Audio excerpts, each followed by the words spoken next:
데살로니가 후서의 말씀을 바탕으로 신앙은 언제 새로워지는가? 신앙은 언제 새로워지는가라는 제목으로 말씀의 은혜를 나누겠습니다. 새로워진다라는 것은 성장한다라는 뜻이기도 합니다. 매번 아이가 자라가면서 아이의 새로운 모습을 봅니다. 성장하기 때문에 그렇습니다. 성장하지 않으면 늘 그대로 여전히 아이의 모습 그대로 머물러 있는 것이겠지요. 우리의 신앙이 한편으로는 변함없이 주님을 향해 있되, 그러나 매일매일 새롭게 성장하고 성숙해 가는 믿음의 여정이 되기 위하여 오늘 데살로니가 후서에서 말씀하시는 그 본문을 바탕으로 몇 가지 말씀의 은혜를 나눠보고자 합니다. 교회는 그리스도의 몸입니다. 그리스도의 몸, 그렇게 우리가 이 바울 사도를 통해서 정의를 내리는 것을 우리가 받았습니다. 그리스도의 몸이라 하면 머리가 있겠죠. 그럼 머리는 무엇입니까? 예수 그리스도이십니다. 예수 그리스도께서 머리가 되시고 교회는 그분의 몸이 된다. 근데 머리와 몸이 따로 놀아서는 안 되겠지요. 머리가 없이 몸만 있으면 그건 기괴한 것입니다. 그런데 머리와 몸이 잘 따로 놀지 않고 연결되어서 온전히 이루어진다라는 것은 머리의 지시를 몸이 받는다라는 것입니다. 머리에는 뇌가 있지요. 뇌로부터 신경, 몸의 각 기관, 조직, 세포, 혈관까지 그 뇌에 의해서 컨트롤, 통제가 됩니다. 바로 이렇게 잘 통제되어 잘 기능할 때 우리는 온전한 교회 공동체라고 말할 수 있겠습니다. 예수 그리스도께서 머리가 되시고, 그리고 교회, 우리 모두 한 사람 한 사람의 다양한 배경, 다양한 지식, 다양한 성격, 다양한 스타일의 사람들이 모여서 예수 그리스도의 통제를 받고 그분의 말씀을 따라서 함께 한 몸 공동체를 이루어갈 때 온전하다, 온전한 교회다, 이렇게 말할 수가 있는 것이죠. 이 땅에 이런 온전한 교회가 있을까요? 완벽하게 예수 그리스도의 말씀에 헌신하고 그분의 통제에 받고 그분에 의해서 완전히 컨트롤되는 교회가 있겠습니까? 사실 2000년 기독교의 교회의 역사 가운데 그렇게 완벽하게 예수 그리스도를 머리로 삼고 또 몸된 교회 공동체를 이룬 교회가 사실 거의 없습니다. 별로 없습니다. 사도행전에 예루살렘 교회 공동체 있지 않습니까? 있긴 있었습니다. 잠시 잠깐. 그런데 그 교회가 오래 가지는 못했습니다. 환난과 핍박 때문에 깨어지고 뿔뿔이 흩어지게 되었습니다. 또 교회 내부에 문제도 있었습니다. 완전히 통제되지를 못하고 구제를 하는 데 있어서 차별이 일어나고 하는 문제들. 그렇게 보면 이 땅에서 요즘도 우리가 교회를 향해서 교회는 세상의 희망이다, 이런 얘기를 들어보신 적 있지요? 교회가 과연 세상의 희망인가? 보면 문제가 많은 교회, 부족함이 많은 교회, 상처가 있는 교회, 다툼이 있는 교회, 여러 가지 갈등을 안고 있는 교회, 이런 모습을 보면 이런 교회의 모습을 가지고 이 세상에서 교회가 희망이 될 수 있는가, 이런 의심이 들 때가 참 많습니다. 그래서 교회에 실망을 하고 교회를 등지는 사람들도 늘어나고 있는 것이겠지요. 교회를 향한 사회적 비난도 많은 때입니다. 교회의 문제와 교회의 여러 가지 부족한 부분들이 많기 때문입니다. 그런데 여러분, 우리가 사람들을 보면서 사람에게서 완전한 사람, 완벽한 사람, 참으로 저 사람은 귀감이 된다라는 사람, 여러분 우리 주변에서 이렇게 쉽게 발견할 수 있습니까? 그런 귀감이 될 만한 사람을 이렇게 귀감이 되겠다 싶어서 가까이 가서 봤더니 가까이 가서 보니까 실망하고 이건 전혀 덕이 되지 않는다, 본이 되지 않는다, 이런 모습들을 발견하게 되는 경우도 있죠. 여러분, 사람은 많이 깨어져 있고 또 깨어진 이 세상 속에서 상처 등을 받고 함으로 인해서 사람이 온전한 그런 사람들을 우리는 별로 발견하지는 못합니다. 그런데 그럼에도 불구하고 우리는 사람에게서 또 희망을 찾기도 합니다. 사람에게서 위로를 받고자 하기도 하고요. 왜 그렇습니까? 여러분, 사람은 지금 우리가 대하는 각 사람들의 연약하고 부족한 모습이 사람의 원래 인간의 본질이 아니기 때문에 그렇습니다. 성경은 사람의 인간의 원래 본질은 하나님의 형상이다라고 합니다. 하나님의 형상이 사람의 본질입니다. 그 하나님의 형상 회복이 바로 우리 신앙과 구원의 목표이기도 한 것입니다. 하나님께서 태초에 사람을 지으실 때 하나님의 형상대로 사람을 지으셨다고 했습니다. 그런데 그 하나님의 형상이 많이 깨어지고 망가진 것이지요. 그 깨어지고 망가진 모습 때문에 우리가 상처도 받고 실망도 하고 어떻게 사람이 저럴 수가 있나 이런 생각이 들기도 하고 그러는 것이죠. 그러나 본질은 사람이 하나님의 형상대로 지음받았다. 이것이 본질이요. 이 본질을 향해서 우리는 목표로 삼고 구원을 이루어가며 예수 그리스도를 믿음으로 예수 그리스도를 닮아 그 형상을 회복하기 위해서 예수는 그렇게 걸어가는 과정 중에 있는 것입니다. 교회도 마찬가지입니다. 완전하지 않습니다. 그러나 교회가 그 교회의 원래 본질은 그리스도의 몸된 공동체라는 것이 본질이요. 이것이 깨어진 이 세상 속에서 있다 보니 사람이 실망을 주는 것처럼 교회도 실망을 주지만 교회의 원형은 그리스도의 몸, 바로 예수 그리스도를 머리로 삼아 그분으로 말미암아 힘을 공급받고 말씀을 공급받고 그 말씀을 따라 지키며 이루어가는 것이 교회의 본질입니다. 바로 그 본질된 교회의 원형을 두고 우리는 교회가 세상 속에 희망이다라고 얘기를 하는 것이지요. 우리는 그런 같은 동일한 목표를 가지고 신앙생활을 하고 신앙교회의 한 구성원이 되었으며 신앙교회를 지금도 함께 세워나가고 이루어가고 있는 것입니다. 오늘 말씀에 보면 데살로니가 교회가 나옵니다. 이 데살로니가 교회도 완벽한 교회였는가? 그렇지 않았습니다.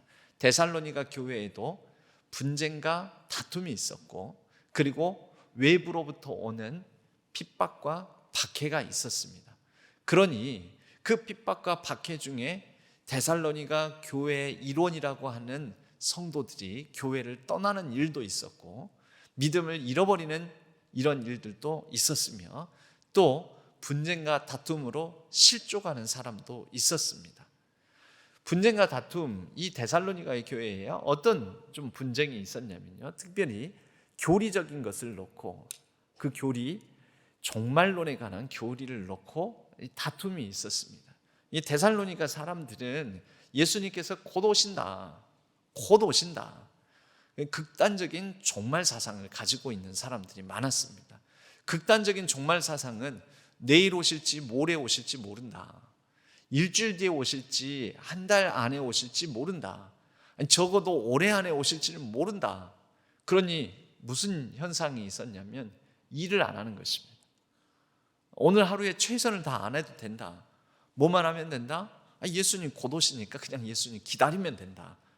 뭘 열심히 직업을 갖고 뭐 농사를 짓고 또 뭐 가정을 돌보고 예수님 곧 오시면 세상이 다 끝나는데 이건 무슨 소용이 있느냐?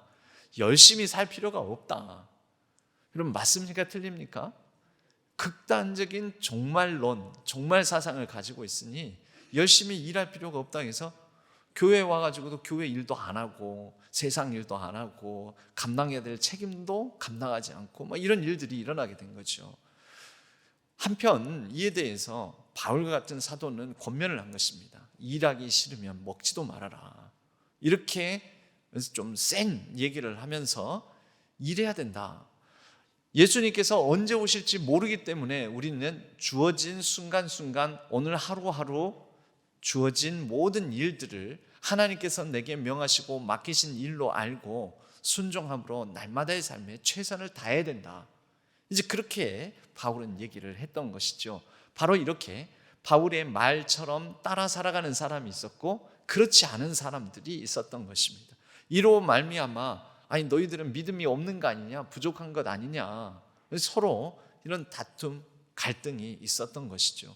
이런 다툼과 갈등 상황 중에 아유 나는 어느 쪽에도 끼기가 싫다, 뭐 교회가 왜 이래, 아니 교회가 좀 하나 되는 모습 있고 아니 좀 서로 돌보고 살펴주고 사랑하고 다독여주는 맛이 있어야지 교회가 왜 이러냐 하면서 이 실족하고 믿음을 잃어버리는 사람도 있었던 것입니다. 여러분, 모든 교회는 문제가 있습니다. 2000년 역사 가운데 위대한 사도들로 말미암아 복음을 받아 개척된 교회들도 문제가 있었고 그 끝판왕이 고린도 교회 아니겠습니까? 고린도 교회는 교회에서 발생할 수 있는 모든 문제가 집약되어 있는 교회였습니다.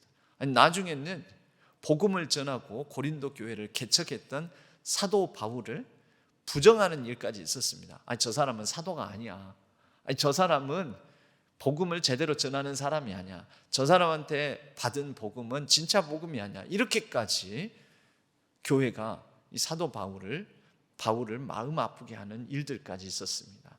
우상 제물에게 드려진 음식들, 그것을 먹는 게 옳은가 그른가 놓고 치열하게 싸우고, 결혼을 하는 게 옳은가 그른가 치열하게 싸우고, 교회에 있는 은사, 어떤 은사가 더 크냐 적으냐, 내가 더 좋은 은사를 받았다라는 것 가지고 싸우고, 또 누구로부터 교육, 양육 훈련을 받았느냐에 따라서 바울파, 아볼로파, 그리스도파, 또 베드로파 이렇게 나눠져서 싸우고, 아니 하루에도 매 주마다 이 고린도 교회는 분쟁, 당파, 파당 짓는 일 없이 그렇게 한 주라도 넘어가는 주가 없을 정도로 참 문제가 많은 교회였습니다.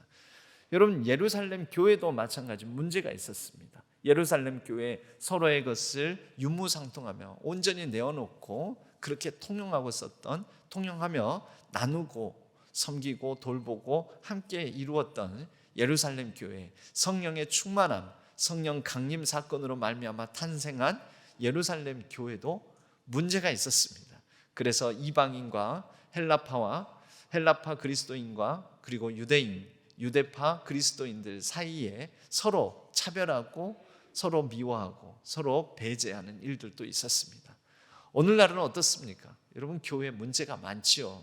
우리 신앙교회는 어떻습니까? 신앙교회는 모든 것이 다 번이 되고 덕이 되고 은혜가 되고 다 완전하고 머리 대신 예수 그리스도의 통제를 다 받고 그렇게 교회를 이뤄가고 있습니까? 그렇지 않습니다. 수천 년, 2000년간의 교회가 그랬듯이 오늘날 한국 교회들도 또 신앙교회도 문제와 아픔을 또 어떤 어려움들을 가지고 있습니다. 여러분, 이게 이 땅에 있는 교회의 실존이라고 말할 수가 있습니다. 그런데 그런 와중에서도 머리 대신 예수 그리스도를 따라 믿음을 지키고 든든히 그 예수 그리스도를 향한 일편단심으로 살아가고자 하는 교회의 모습이 보일 때 목회하는 사람, 목회자로서는 굉장히 보람이 있을 것이고 그 교회를 보면서 굉장히 하나님 앞에 감사하고 또 많은 다른 교회들에게도 여러 공동체들에게도 이 교회가 얼마나 자랑스러운지 모른다라고 말할 수 있을 것입니다. 목회의 기쁨이 그런 데 있는 것이죠. 교회가 믿음 안에서 예수 그리스도를 따라 교인들이 정말 절치부심하면서 주님과 함께 동행하는 삶을 보면 그렇게 몸된 공동체, 그리스도의 몸으로서 잘 이루어가고 있을 때 그때 참으로 자랑스럽고 보람있고 기쁨을, 감사를 누릴 수 있지 않겠습니까? 오늘 사도 바울이 데살로니가 교회에 여러 어려움과 문제들이 있음에도 불구하고 데살로니가 교회를 향해서 품었던 마음이 그런 마음입니다.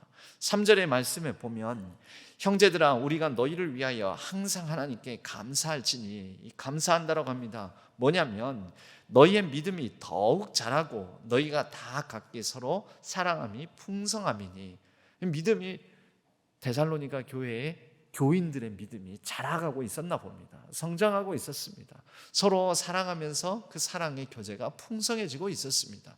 그런데 그 다음 절에 보니까 어떻게 이렇게 믿음이 자라나고 또 사랑의 풍성함이 있었는가 보니까 너희가 견디고 있는 모든 박해와 환난 중에서 인내와 믿음으로 말미암아, 박해와 환난이 있었다라는 것이죠. 보통 박해는 외부 상황 가운데서 주어지는 어려움들을 박해라고 합니다. 교회 외부에서 오는 여러 시련들, 고난들, 고통들, 또 불이익들, 손해들, 교회 밖에서 너 예수 믿으면 우리 모임에, 우리 사회생활 하는데 너 안 껴줄 거야. 제대로 너 우리 이 사회생활 하는데 또 물건을 거래하는데 상행위를 하는데 끼워주지 않을 거야. 여러분, 이런 불이익들이 그때 당시에 있었습니다. 그런데 그런 외부로부터 오는 어려움들이 박해라면 환난은 내부, 내면적으로, 내적으로 겪는 어려움들을 환난이라고 그렇게 구분지어서 말할 수 있습니다. 그러니까 외부 상황, 내적 상황, 내적인 어려움, 또 외적으로부터 오는 어려움들, 내외적인 그런 모든 어려움들이 있는데 바로 그런 내외적인 모든 어려움들이 믿음과 사랑을 풍성히 하는 자양분이 되었다라는 것이죠. 여러분, 우리의 신앙이 언제 어떻게 새로워지겠습니까? 여러분, 아무런 환난과 아무런 고통과 아무런 어려움이 없을 때 우리의 신앙이 새로워지고 성장하는 것이 아닙니다. 우리 그리스도인들의 믿음만큼은 고난과 고통을 수반하면서 그것을 감당하고 그것을 이겨내면서 고난의 풀무불을 통과하면서 믿음이 자라납니다. 고난이 없는 그런 성도님들, 아픔이 없고 좋은 일들만 가득한 성도님들이 믿음이 좋은가? 그렇지 않습니다. 믿음은, 여러분, 우리가 하나님을 왜 믿습니까? 편안해지려고요? 평안을 누리기 위해서요? 그러니까 어려움을 안 겪으려고요? 여러분, 조금 더 범위를 줄여서, 여러분, 신앙생활 하면서 어려움 안 겪을 생각을 한다면 목사 되면 안 됩니다. 목사가 안 됐으면 겪지 않았을 어려움들, 아픔들이 제 짧은 목회 기간 중에도 많았습니다.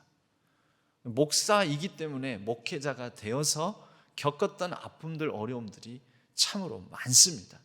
이 자리에서 다 말할 수 없는 여러 어려움들, 고충들, 아픔들, 또 조금 연약함들 너무나 많았습니다. 여러분, 만약에 이 목사도 믿음이 있으니까 신앙생활의 한 일환이지 않겠습니까? 신앙생활 중에 제게는 이런 역할을 주셨다라고 하는데, 제가 하나님을 믿는 이유가, 신앙생활을 하는 이유가 고통으로부터 벗어나기 위해서, 고난을 안 받기 위해서, 회피하기 위해서라면 구태여 목사 될 필요가 뭐가 있겠습니까? 안 해도 되는 걸. 근데 제가 안 걸어가도 되는 것인데, 여러분, 성도님들도 마찬가지죠. 어려움을 회피하기 위해서라면 사실 그것이 우리가 하나님을 믿는 믿음의 목적이고 이유라면은 여러분, 번지수를 좀 잘못 찾으셨습니다. 사실 올바른 믿음은 고통을 피하기 위해서, 고난을 회피하기 위해서 신앙생활하는 게 아닙니다. 올바른 믿음은 반드시 고난과 고통을 수반합니다. 번거로움과 불편함을 감수하는 것입니다. 매번 말씀드리지만 주일날 예배 자리에 나오는 거, 이거 얼마나 번거로운 일입니까? 다른 사람들이 보면은 그렇게 왜 불편하게 살아? 라고 생각할 겁니다. 그렇게 말할 겁니다. 그런데 우리가 신앙생활을 하는 것은 고난과 고통을 피하기 위해서가 아니라는 것이죠. 오히려 고난과 고통을 더 껴안기 위해서입니다. 우리 신앙교회에 다니기 시작하신 분들은 어떤 이유 때문에 신앙교회에 다니기 시작하셨습니까? 무엇을 보고 신앙교회를 내가 출석할 교회로 선택하시고 등록하시고 그리고 지금까지 수년에서 수십 년을 다니시게 되었습니까? 신앙교회가 좋아 보여서요? 은혜로워서요? 그리고 뭐 교회가 크고 시설이 뭐 이렇게 예배드리기에 괜찮았어요? 주차하기 편리해서요? 그래서 주차장이 이렇게 확보가 되었으니까 주차장이 그래도 확보된 그런 넓은 주차장이 있어서요? 좋은 면을 보고 신앙교회를 다니기 시작하셨습니까? 새 가족들을 이렇게 만나오면 간혹 가다가 때로 어떤 분들은 목사님 말씀을 들어보니까 목사님 말씀이 일리가 있어서요. 목사님 말씀을 잘 하시던데요. 그래서 목사님 말씀이 잘 들려서 이렇게 등록하셨던 분들도 가끔 있습니다. 그럼 그렇다면 좋은 것을 보고 좋은 면 때문에 다니기 시작했다면 신학교에 만약에 제가 어느 날 설교를 죽쓰면 신학교에 다니는 거 다시 한번 생각해 봐야 되겠다. 교회를 다니는 중에 교회의 어떤 문제들을 보고 어떤 날카로운 어떤 상황들이 교회 안에 분위기가 주어지면 이 교회 다니기 힘들겠네. 교회를 다니면서 불편함을 만나면 이 교회 그만 다녀야 되겠다. 이렇게 되는 걸까요? 여러분, 믿음이라는 것을 우리가 한번 생각해 볼 필요가 있는데, 믿음은 성경이 특히 바울이 쓴 편지들, 바울 서신들에서 말하는 믿음은 그 믿음 안에 담겨져 있는 의미가 이런 뜻을 갖습니다. 한결같음, 충성스러움, 변함없음, 여전히 그 자리를 지킴. 여러분, 우리가 하는 믿음은 어떤 의미로 생각하십니까? 믿음은 예수 믿고 그리고 구원받아서 천국 가는 거, 그것을 확신하는 거 믿음입니다. 여러분, 그런데 바울 사도가 얘기하는 믿음은 뭐냐면요, 여전히 충성스럽게, 어떨 때도요, 고난과 아픔과 어려움 속에서도 여전히 예수님은 나의 예수님 되십니다. 한결같은 신실함. 교회에서 섭섭한 일 당하니까 나 이 교회 못 다니겠어, 이게 아니고요, 한결같은. 여러분, 그런 의미에서 보면 우리가 믿음이 있습니까? 교회에 좀 불편함이 있고, 교회에 좀 어려움이 있고, 교회에 좀 문제가 있고, 교회에 좀 갈등이 있고, 교회에서 내가 좋은 대우를 못 받고, 그래서 교회 그만 다녀야 되겠다. 신앙생활 힘든 거네, 신앙생활 안 해야 되겠다.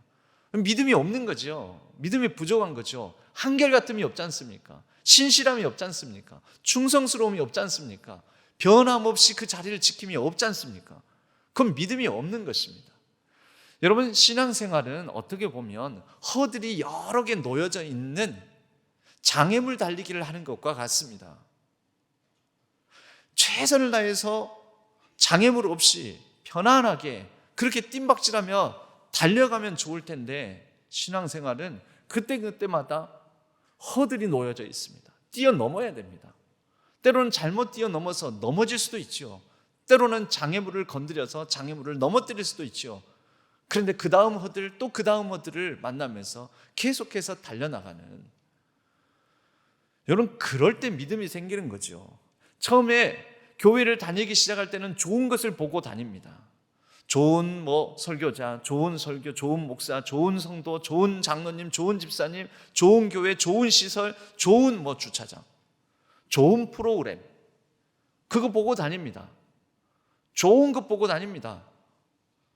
믿음이 연약할 때요, 믿음이 없을 때요. 그런데 다니다 보면 불편함도 생기고, 아쉬움도 생기고, 섭섭함도 생기고, 좀 모자람도 생기고, 문제도 보이고, 교회 갈등 속에 휘말리는 경우도 있을 수가 있고, 그런데도 여전히, 그런데도 신실하게, 그래도 충성스럽게 예수 그리스도 머리 대신 그분을 따르고자 그 자리를 지켜냄. 여러분, 그게 믿음인 거죠. 그게 믿음이 커진 거죠. 그런데 계속 믿음이 연약한 가운데 있는 분들이 있습니다. 연약한 가운데 있는 게 뭐죠?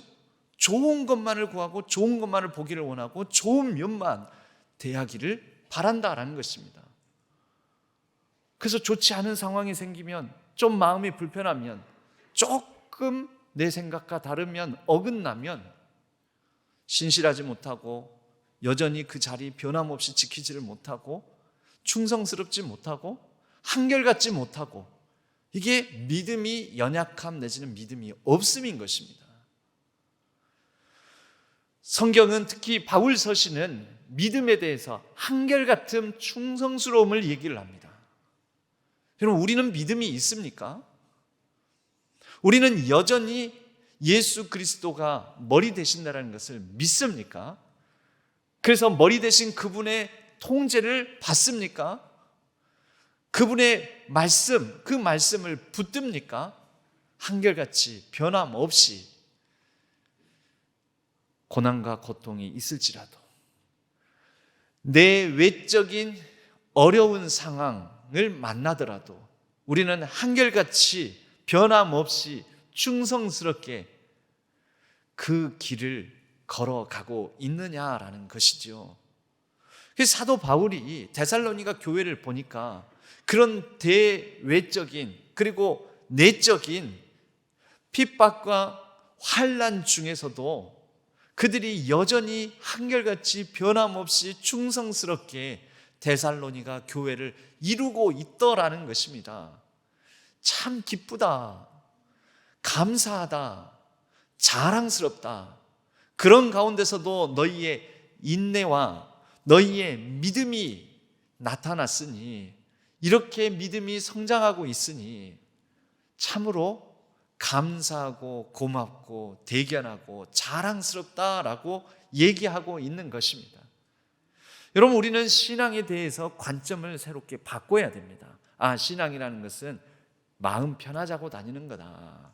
몸과 마음이 위로받고 편안해지고 복받고 좋은 거 누리고 살아가려고 우리가 하나님 믿는 거고 신앙생활 하는 거다.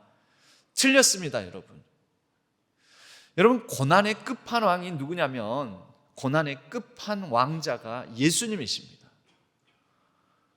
그럴 만한 죄를 저지르시지도 않았고 그럴 만한 사유도 없으신데 고난을 다 당했습니다.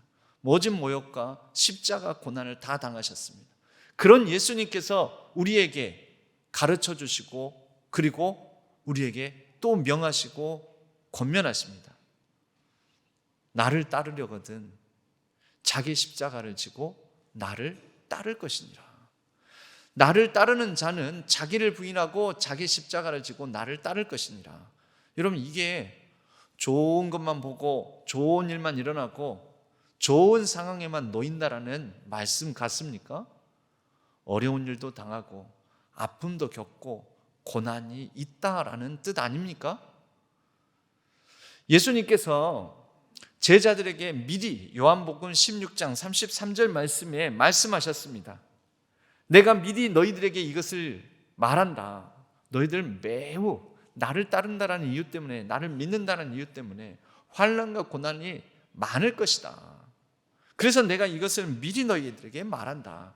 환난과 고난을 당하거든 환난과 고난을 당할 것이라고 하셨는데, 과연 환난과 고난이 다가왔구나, 우리가 고초를 겪는구나.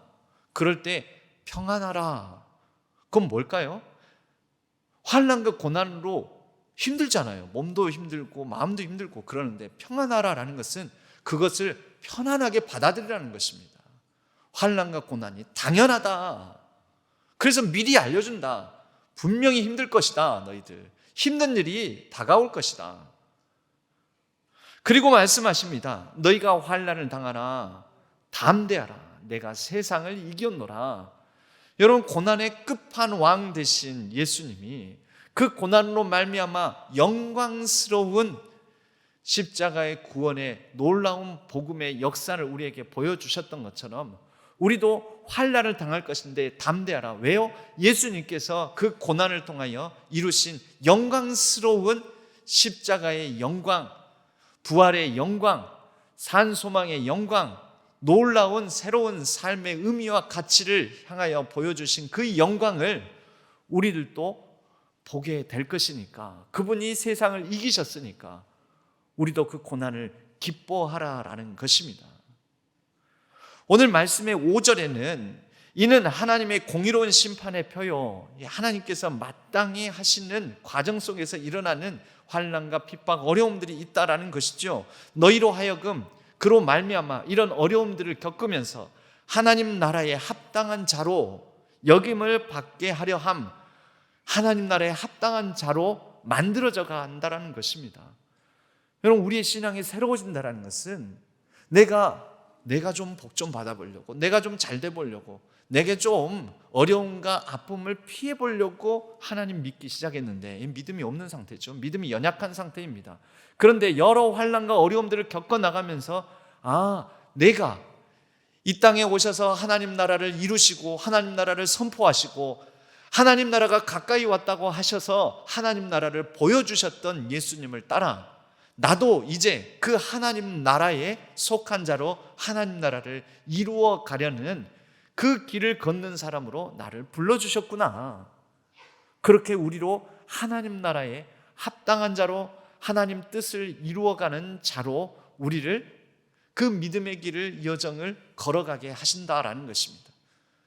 이런 과정에는 반드시 고난이나 아픔이 있습니다. 여러분, 세상 사람들은 어떤 어려움을 당하면 이렇게 생각합니다. 내가 무슨 죄가 많아서 이런 어려움을 겪을까? 고난을 당해서 사람들이 첫 번째로 고난에 대해서 이해하는 것은 인과응보적 지은 죄가 많아서 업보, 카르마라고 하지요.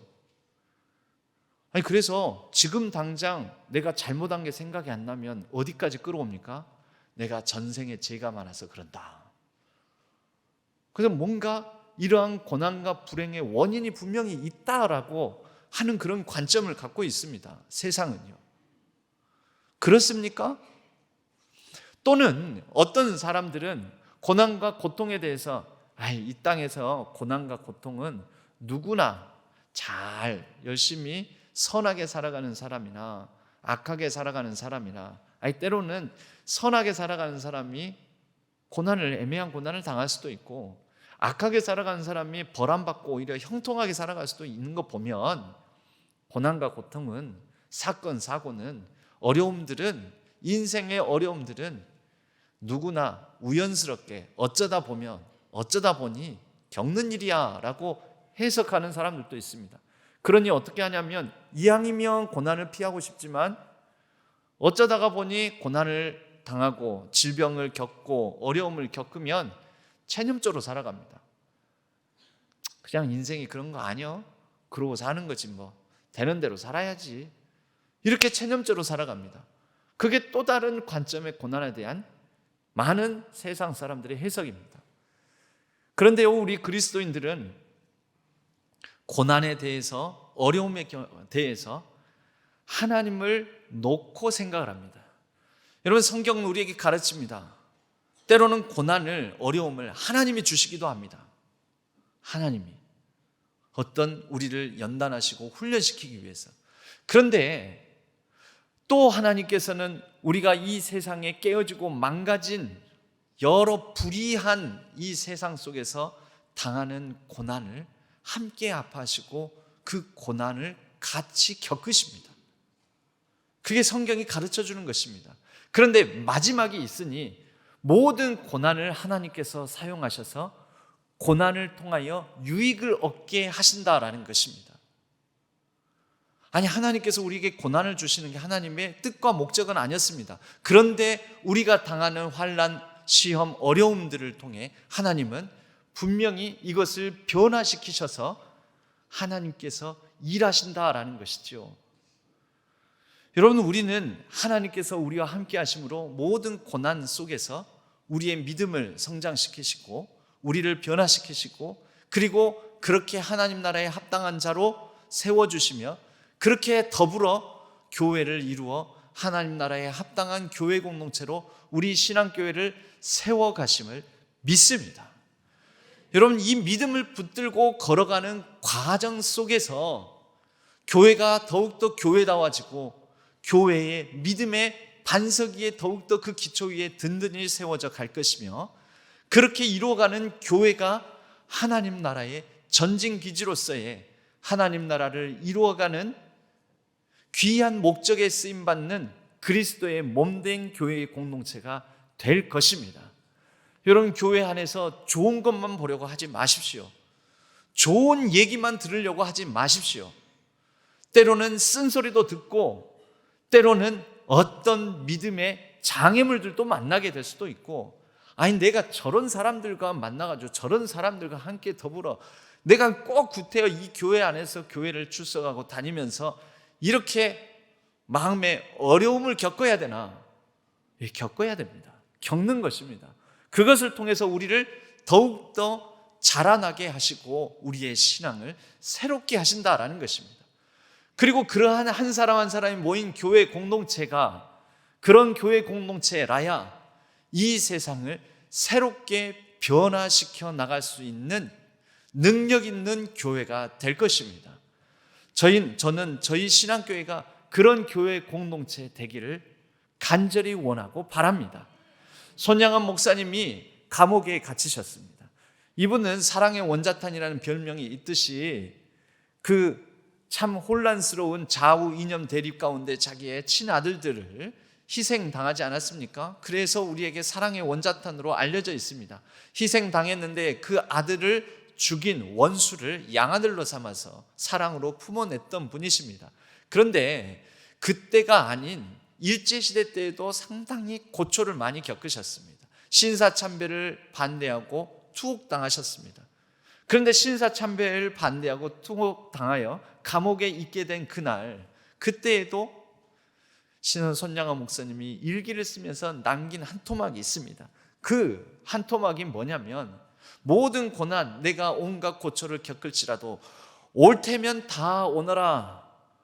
고난과 고초, 고통 올 테면 다 와라. 나는 이 괴로움 중에도 진리를 체험하리라. 존 스토트 목사님은 그가 암을 알았습니다. 전립선 암을 알면서 그 전립선 암으로 말미암아 이 여러 고통을 당하게 됩니다. 그러면서 이분이 남긴 문구가 있습니다. 모든 고통을 낭비하지 마십시오라는 아주 유명한 설교 제목이 있습니다. 이 설교를 남기셨는데요, 그 내용인 즉슨 뭐냐면, 여러분, 우리가 당하는 고통과 고난을 그냥 낭비해버리면 그것은 개고생일 뿐입니다. 그렇죠? 환난, 고난, 고초, 어려움 없는 사람이 어디 있겠습니까? 그런데 그런 모든 겪는 어려움들을 그냥 어쩌다 보니까 당하는 일이다 하면서 그냥 그렇게만 흘려보내버린다면 그 고난과 고통, 당하는 인생의 어려움들은 생고생, 개고생일 뿐입니다.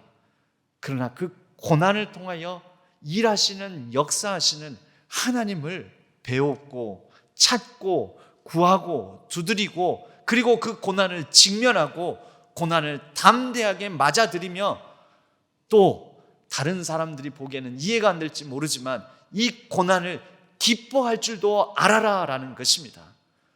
그럴 때 믿음이 자란다라는 것이죠. 신앙이 새로운 차원으로 들어간다라는 것이죠. 그럴 때 우리는 그리스도의 남은 고난에 함께 더불어 참여하며 그리스도를 깊이 닮아가고 그리스도를 따라가는 삶을 살아간다라는 것이죠. 우리 사랑하는 신앙의 모든 성도님들, 신앙은 무난한 경주가 아닙니다. 그냥 달려가는 것이 아닙니다. 고난과 고통, 핍박과 환난이라는 허들을 넘는, 수없이 많이 있는 허들을 넘나들며 달려가는 경주인 것입니다. 그 모든 허들들을 잘 뛰어넘고 한결같이 주님의 말씀을 붙들며 주님을 따라, 예수 그리스도를 따라 그분을 머리로 삼아 그렇게 하나님 나라에 합당한 자로 되어가며 함께 교회를 이루어 하나님 나라에 합당한 우리 신앙교회를 이루어가는 우리 신앙의 모든 성도님들 되시기를 주님의 이름으로 간절히 축복합니다.